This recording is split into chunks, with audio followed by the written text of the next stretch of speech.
Já vamos chamando Fernanda Manhota, nossa analista de internacional, que vai chegando aqui com a gente.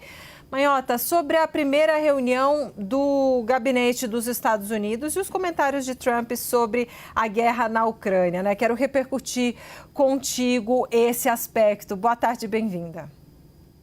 Oi, Débora, Yuri, boa tarde a vocês, a quem nos acompanha no 360. Pois é, Débora, foi uma reunião repleta de manifestações importantes e que logo em seguida, né, já começam a gerar efeitos imediatos. Acho que o elemento mais importante que a Mari trouxe e a gente tem analisado por aqui tem a ver com essa disposição de Trump em enfrentar principalmente aqueles que usualmente têm sido considerados os aliados dos Estados Unidos ao longo da história.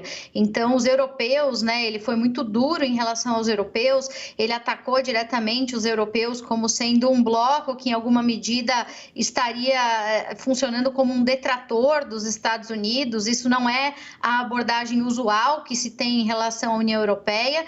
E também, logo depois, ensaiou o anúncio de tarifas da ordem de 25% contra os aliados europeus, o que chama a atenção, inclusive, porque é mais do que o dobro do que foi imposto contra a China, que em geral é visto como adversário prioritário dos Estados Unidos no século XXI. Então, a gente tem essa primeira camada, né, de ataques que vieram justamente nessa direção, além de uma relativa, digamos, atenuação de discurso em relação a outros temas. Ele, por exemplo, quando se referiu à pandemia de Covid-19, substituiu o uso da expressão vírus chinês, parou de usar esse termo, então isso também chamou a atenção de muita gente que estava ali acompanhando o desenvolver da conversa, o que insinua que em relação à China ele tem sido mais cuidadoso, né? Então isso também é um elemento.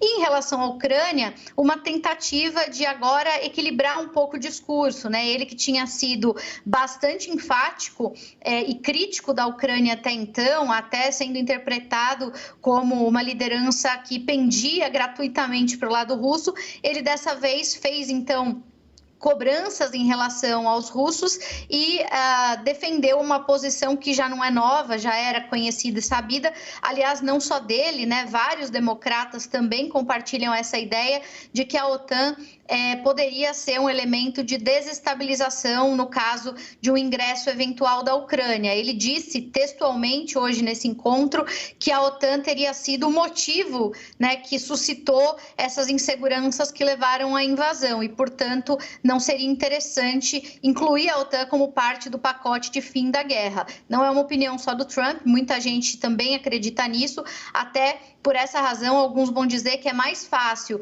na negociação geral, o Zelensky conseguir, por exemplo, o ingresso na União Europeia, mas não na OTAN, como uma espécie de compensação, porque a OTAN, de fato, envolve mais sensibilidades, Débora.